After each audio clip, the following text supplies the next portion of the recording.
What's going on, guys? It's Coach Mac back here once again, not only helping you with basketball, but helping you with life.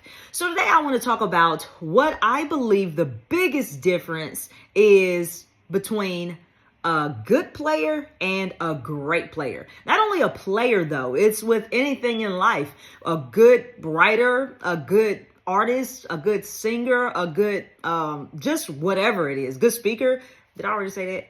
All right, that's besides the point. But this is the number one thing I believe that separates the good from the great.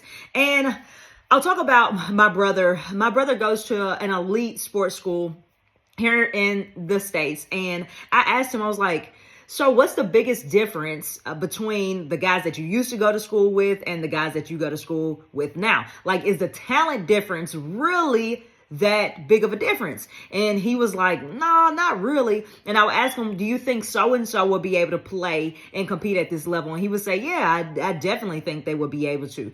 But he said, after thinking about it, he was like, it's definitely the confidence of the players. And so that's what I want to talk about. I believe that it's not necessarily the work you put in. I think that good players a lot of times put in just as much work as great players do.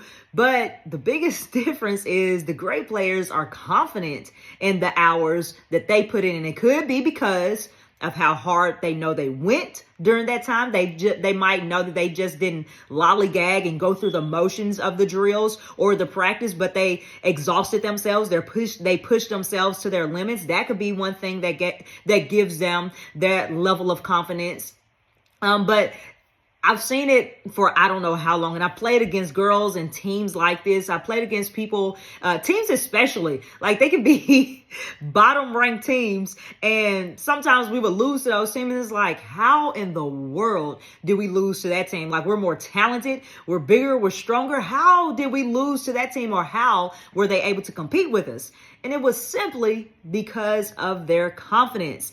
You can just tell when a person has that confidence. They carry themselves differently. They play or do whatever better than expected because, like, they know that they're good. And it just is that confidence, is that aura that they have. And it's a thin line with athletes. And, well, let me just say this, people in particular, because a lot of times it can come across as arrogance. But that's not always the case. They're just confident in the work that they've put in, and it just radiates on the outside, and it takes them and catapults them to a different level that good players a lot of times don't get to. So that is what I believe to be the biggest thing between good and great. I just think it's that level of confidence that they have. So I encourage you to be confident in the work that you've put in, knowing that you've put in that work, knowing that you put in the time, you put in the effort, the blood, sweat, and tears. So remember that when you're competing